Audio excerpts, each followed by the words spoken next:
Hello everyone, welcome back to my channel. ನಾವು ಹಿಂದಿನ ತರಗತಿಯಲ್ಲಿ ಸ್ವರಗಳು, ಯೋಗವಾಹಗಳು ಹಾಗೂ ವ್ಯಂಜನಗಳ ಬಗ್ಗೆ ತಿಳಿದಿದ್ದೇವೆ. ಈಗ ಗುಣಿತಾಕ್ಷರಗಳ ಬಗ್ಗೆ ತಿಳಿಯೋಣ. ಗುಣಿತಾಕ್ಷರಗಳು. ಈಗ ಗುಣಿತಾಕ್ಷರ ಎಂದರೇನಂತ ನೋಡೋಣ. ವ್ಯಂಜನಾಕ್ಷರಗಳಿಗೆ ಸ್ವರಗಳು ಸೇರಿ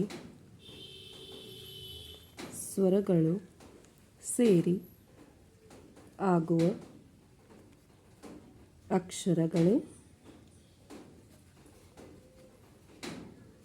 ಗುಣಿತಾಕ್ಷರಗಳು. ಮತ್ತೊಮ್ಮೆ ನೋಡೋಣ. ವ್ಯಂಜನಾಕ್ಷರಗಳಿಗೆ ಸ್ವರಗಳು ಸೇರಿ ಆಗುವ ಅಕ್ಷರಗಳೇ ಗುಣಿತಾಕ್ಷರಗಳು. ಈಗ ಉದಾಹರಣೆ ನೋಡೋಣ. ಉದಾಹರಣೆ: ಕ ವ್ಯಂಜನ, ಅ ಸ್ವರ ಸೇರಿ ಕ. ಟ ವ್ಯಂಜನ, ಅ ಸ್ವರ ಈಸ್ ಈಕ್ವಲ್ ಟು ಟ. ಈಗ ಮತ್ತೊಂದು ನೋಡೋಣ. ಕ ವ್ಯಂಜನ, ಇ ಈಸ್ ಈಕ್ವಲ್ ಟು ಕಿ. ಗ ವ್ಯಂಜನ, ಇ ಈಸ್ ಈಕ್ವಲ್ ಟು ಗಿ. ಚ ವ್ಯಂಜನ, ಉ ಈಸ್ ಈಕ್ವಲ್ ಟು ಚು. ಜ ವ್ಯಂಜನ, ಉ ಈಸ್ ಈಕ್ವಲ್ ಟು ಜೂ. ನೋಡಿದ್ರಲ್ಲ, ಗುಣಿತಾಕ್ಷರಗಳು ವ್ಯಂಜನಗಳಿಗೆ ಸ್ವರ ಸೇರಿ ಆಗುವ ಅಕ್ಷರಗಳೇ ಗುಣಿತಾಕ್ಷರಗಳು.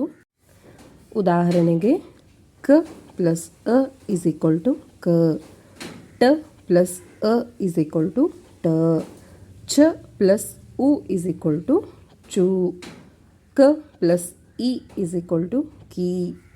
ಗ ಪ್ಲಸ್ ಇ ಈಸ್ ಈಕ್ವಲ್ ಟು ಗಿ. ಜ ಪ್ಲಸ್ ಉ ಈಸ್ ಈಕ್ವಲ್ ಟು ಜು.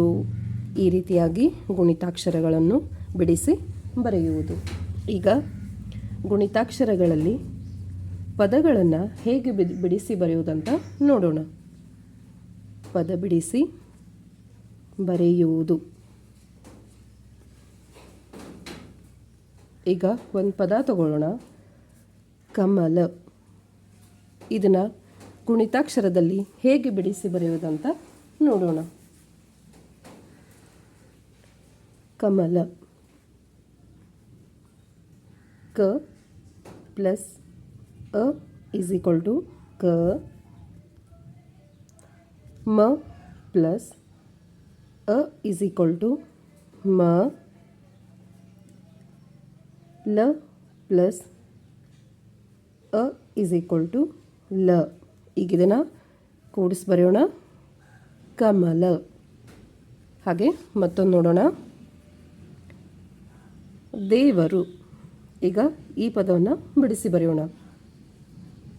ದ ಪ್ಲಸ್ ಎ ಈಸ್ ಈಕ್ವಲ್ ಟು ದೇ. ವ ಪ್ಲಸ್ ಅ ಈಸ್ ಈಕ್ವಲ್ ಟು ವ. ರ ಪ್ಲಸ್ ಉ ಈಸ್ ಈಕ್ವಲ್ ಟು ರು. ಈಗ ಇದನ್ನು ಬಿಡಿಸಿ ಬರೆಯೋಣ. ದೇವರು. ಹಾಗಾದರೆ ಈಗ ಗುಣಿತಾಕ್ಷರಗಳನ್ನು ಬರೆಯುವುದು ಹೇಗೆ ಮತ್ತು ಅವುಗಳ ಚಿಹ್ನೆಗಳು ಯಾವುವು,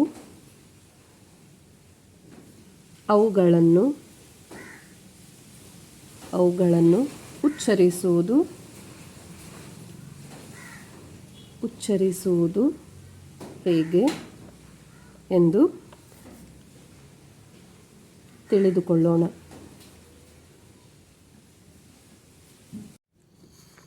ಹಾಗಾದರೆ ವ್ಯಂಜನ ಪ್ಲಸ್ ಸ್ವರ ಈಸ್ ಈಕ್ವಲ್ ಟು ಗುಣಿತಾಕ್ಷರ. ಇವುಗಳ ಚಿಹ್ನೆಗಳನ್ನು ತಿಳ್ಕೊಳ್ಳೋಣ. ಕ ಪ್ಲಸ್ ಅ ಈಸ್ ಈಕ್ವಲ್ ಟು ಕ. ಕ. ಕ ಪ್ಲಸ್ ಆ ಇಸ್ ಈಕ್ವಲ್ ಟು ಕ. ಕ ಪ್ಲಸ್ ಇ ಇಸ್ ಈಕ್ವಲ್ ಟು ಕಿ. ಕ ಪ್ಲಸ್ ಇ ಇಸ್ ಈಕ್ವಲ್ ಟು ಕಿ. ಕ ಪ್ಲಸ್ ಉ ಇಸ್ ಈಕ್ವಲ್ ಟು ಕು. ಕ ಪ್ಲಸ್ ಉ ಇಸ್ ಈಕ್ವಲ್ ಟು ಕು. ಕ ಪ್ಲಸ್ ರು ಇಸ್ ಈಕ್ವಲ್ ಟು ಕ್ರು. ಕ ಪ್ಲಸ್ ಎ ಇಸ್ ಈಕ್ವಲ್ ಟು ಕೆ. ಕ ಪ್ಲಸ್ ಎ ಇಸ್ ಈಕ್ವಲ್ ಟು ಕೆ. ಕ ಪ್ಲಸ್ ಐ ಇಸ್ ಈಕ್ವಲ್ ಟು ಕೈ. ಕ ಪ್ಲಸ್ ಓ ಇಸ್ ಈಕ್ವಲ್ ಟು ಕೋ. ಕ ಪ್ಲಸ್ ಓ ಇಸ್ ಈಕ್ವಲ್ ಟು ಕೋ. ಕ ಪ್ಲಸ್ ಔ ಇಸ್ ಈಕ್ವಲ್ ಟು ಕೌ. ಕ ಪ್ಲಸ್ ಅಂ ಇಸ್ ಈಕ್ವಲ್ ಟು ಕಂ. ಕ ಪ್ಲಸ್ ಅಹ ಇಸ್ ಈಕ್ವಲ್ ಟು ಕಹ. ಇವುಗಳನ್ನು ವ್ಯಂಜನ ಮತ್ತು ಸ್ವರ ಸೇರಿ ಆಗುವ ಅಕ್ಷರವೇ ಗುಣಿತಾಕ್ಷರಗಳೆಂದು ಕರೆಯುತ್ತಾರೆ. ಹಾಗಾದರೆ ಅವುಗಳ ಚಿಹ್ನೆಗಳನ್ನು ನೋಡೋಣ. ತಲೆಕಟ್ಟು, ತಲಕಟ್ಟಿನ ಇಳಿ. ಗುಣಿಸಿ, ಗುಣಿಸಿ ದೀರ್ಘ. ಕೊಂಬು, ಕೊಂಬಿನ ಇಳಿ. ವಟೃಸುಳಿ, ಏತ್ವ, ಏತ್ವನ್ ದೀರ್ಘ. ಐತ್ವ, ಓತ್ವ, ಓತ್ವನ್ ದೀರ್ಘ. ಔತ್ವ. ಹಾಗಾದರೆ ಇವುಗಳನ್ನು 10 ಕಂ 20 ಕಹ ಎಂದು ಕರೆಯಬಹುದು. ಇವತ್ತಿನ ಈ ತರಗತಿಯಲ್ಲಿ ಗುಣಿತಾಕ್ಷರಗಳ ಬಗ್ಗೆ ತಿಳಿದುಕೊಂಡಿದ್ದೇವೆ ಹಾಗೂ ಮುಂದಿನ ತರಗತಿಯಲ್ಲಿ ಸಂಯುಕ್ತಾಕ್ಷರಗಳ ಬಗ್ಗೆ ತಿಳಿದುಕೊಳ್ಳೋಣ. ಧನ್ಯವಾದಗಳು.